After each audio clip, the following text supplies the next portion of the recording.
Who is Paul, one of Freecash's most mysterious members who seemingly earns up to $10,000 each month?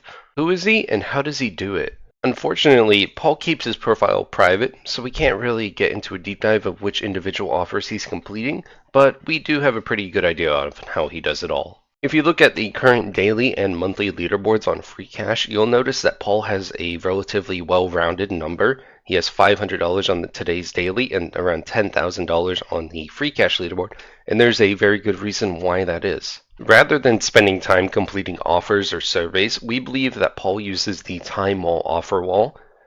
The time wall can reward you simply for clicking a website, so more than likely what Paul is doing is he's actually an advertiser on the time wall, so he creates his own campaigns that then he puts up on the site, and then he himself will click, generating that revenue for himself. And if you notice right here, Paul has $500.01, and that's because the person below him has $500. So Paul has to just eventually do a 1 cent extra offer, or maybe $1 or $10, depending on how much the next person is above him.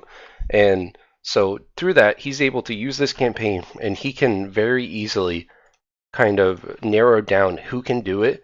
If he were to just, only do an Android, only do Safari or whatever, and then he could only do his country, and then he could only do a one-time budget. So then he is very easily able to transfer these funds over. That way he gets the benefits of winning the leaderboard every single week. And you may be asking now, how is it even feasible to be spending over $500 just to win $17 a day? And it's most likely due to the fact that he is stealing credit cards or using stolen credit card information. That way he can use all those funds up and then fund up his time wall offer to then fund up his free cash offer, because he gets the money from time wall and then it goes into his Freecash account. He's probably cashing out the stake if he's an American, and if you look at how big he is, he's an American.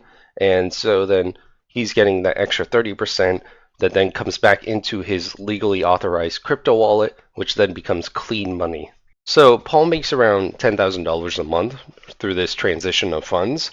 And if he were to cash that out to stake, that comes out to $13,000. Plus, he's winning all these daily and monthly leaderboards. So if he were to win around $30 a day just from the monthly leader or from the daily leaderboards, he earns an additional $900. Then he earns an additional $500 from the monthly leaderboards. He gets his $10,000 a month that he gets, and then he cashes out to stake.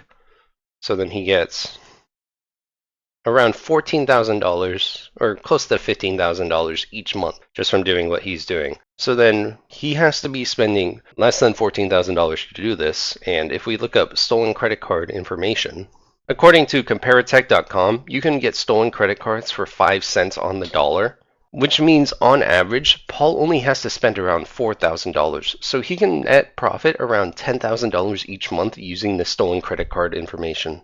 With Freecash being so ban heavy, with their mega thread on Reddit already having over 200 banned comments over 2 months, why is Paul not being banned? Well, most likely he's not breaking any Freecash rules. He may be breaking the law with some stolen credit cards, but through Freecash's end, if he's a legally authorized user using his ID, cashing out to stake with a legally authorized US ID, there's nothing that they can really do.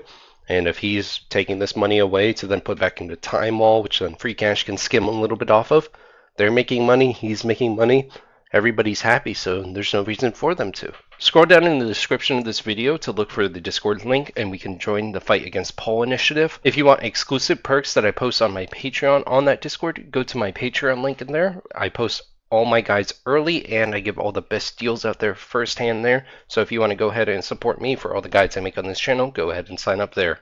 Once you're in the Discord, head on over to the FAP Initiative channel, and we're going to discuss how we can fight against Paul. My idea is that we need to share high-level offers together. That way we can complete the offers in kind of this domino effect way. So one person earns, $700 a day. The next person earns $700 a day. That way we're forcing Paul to spend more on his time wall offers if he wants to keep this leaderboard position.